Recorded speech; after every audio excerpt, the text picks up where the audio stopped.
आशा करता हूँ आप सब बहुत अच्छे होंगे। मेरा नाम है सिद्धांत अग्निहोत्री। स्टडी ग्लोस पे आपका बहुत बहुत स्वागत है। आज हम बहुत ही इंपॉर्टेंट टॉपिक की बात करने वाले हैं दोस्त, और ये आप मान के चलिए कि आपके होश उड़ाने वाला है।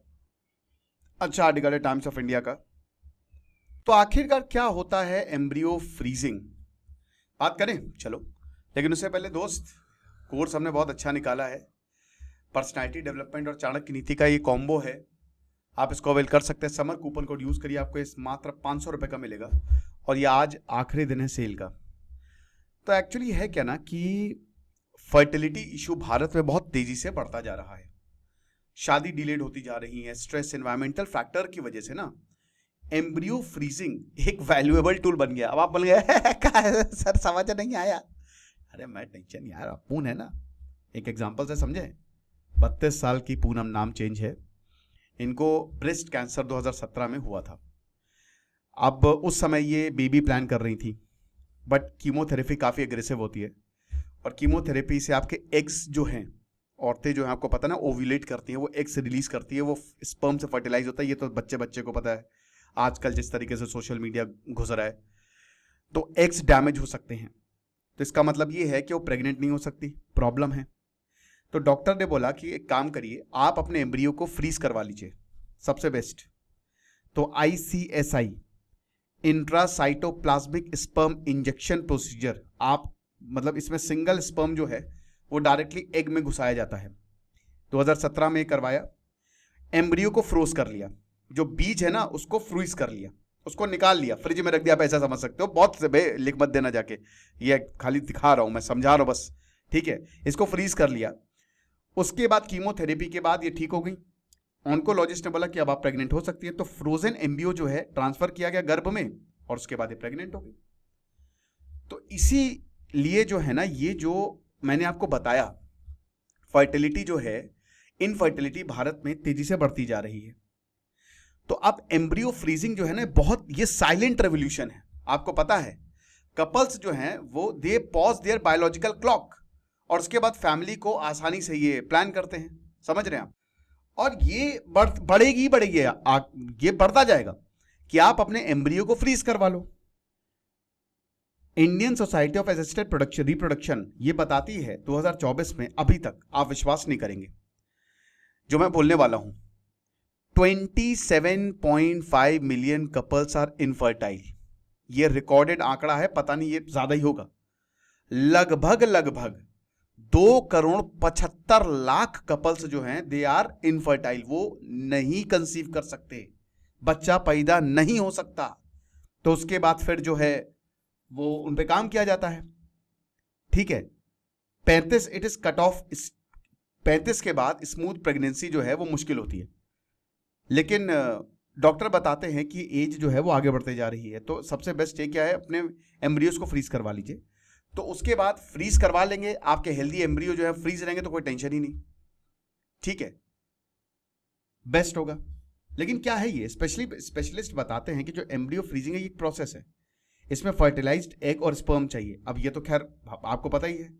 एम्ब्रियो फ्रीजिंग के लिए आपको वेट करना पड़ता है ब्लास्टोसिस्ट स्टेज पर।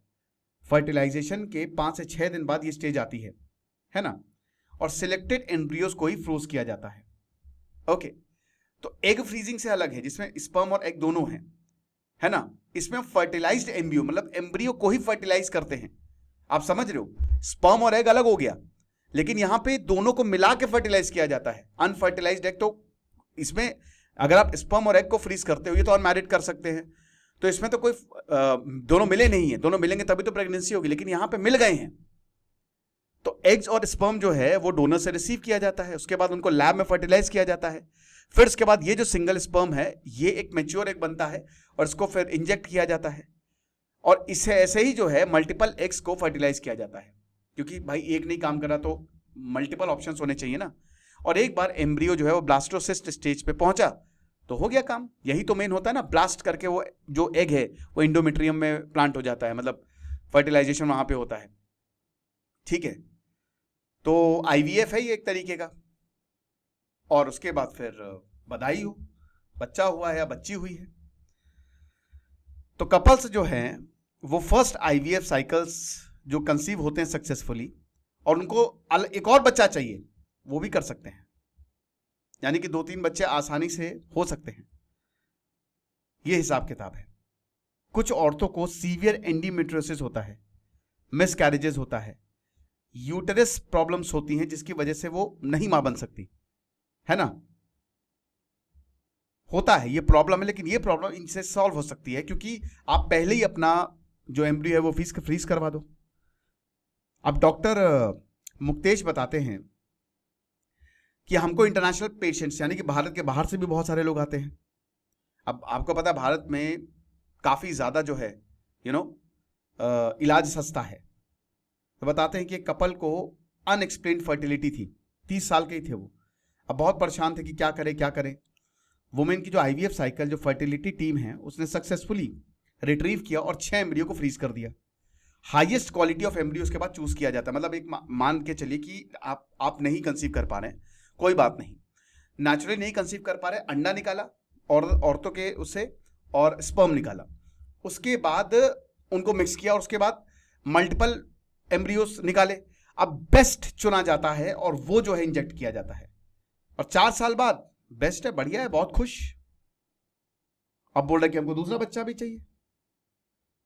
अब बताते हैं डॉक्टर मुक्तेश तो ये भी बताते हैं कि अगर औरत के मेनोपॉज हो गया है, 1 साल के बाद अगर वो आती है तो भी फ्रोजन एम्ब्रियो को इम्प्लांट किया जा सकता है। ये चीज है, मतलब अब बच्चा पैदा करना कोई बहुत बड़ी दिक्कत की बात नहीं है। और assisted reproductive technology regulation act 2021 बताता है कि एम्ब्रियो को आप 10 साल के लिए मैक्सिमम रिस्टोर का आसानी से कर सकते हो और 10 साल बाद या तो एम्ब्रियो को डोनेट किया जाता है, डिस्कार्ड किया जाता है, यानी कि खराब नहीं होगा। सरोगेसी के केस में जो एम्ब्रियो यूज है, जो सरोगेसी एक्ट है, क्योंकि इससे दिक्कत हो जाती है। अब सरोगेसी क्या किराए की कोख होती है कि दूसरे की कोख में वो प्लांट कर दो। आपने मिम्मी पिक्चर देखी है, बहुत अच्छी पिक्चर है वो, आप देखिएगा, समझ रहे हैं। और जिनको कैंसर है, जिनको गंभीर बीमारियां हैं, वो भी इसके ऑप्ट कर सकती हैं, कोई प्रॉब्लम नहीं है। Frozen embryo with advanced genetic screening techniques के साथ कमाल कर रही हैं, धमाल कर रही हैं, मालामाल कर रही हैं। पहले बहुत सारे ऐसे टेस्ट थे जो कंसेप्शन के बाद होते थे, जहां पे डॉक्टर्स कई बार एबॉर्शन तक बोल देता था कि लाइफ थ्रेटनिंग जेनेटिक एनोमलीज हो सकती है, जो बच्चा पैदा होगा तो प्रॉब्लम हो सकता है। लेकिन अब ऐसा ही नहीं, आपको पहले ही पता चल जाएगा, एवरीथिंग, सब कुछ पता हो जाएगा आपको। अब आप सीधा जो है you can identify embryo free from genetic disorders, कि जो बच्चा पैदा हो उसको कोई भी जेनेटिक डिसऑर्डर नहीं होगा, आपकी जनरेशन बहुत अच्छी होगी। ये एक चीज है और ये सक्सेसफुल भी है। डॉक्टर दिवाकर बताते हैं कि इन्होंने अच्छी खासी सक्सेस देखी। एक केस में तो डिजीज, एक पूरे परिवार को बीमारी थी, लेकिन जो बच्चा पैदा हुआ इसी टेक्निक से उसको कोई बीमारी नहीं थी।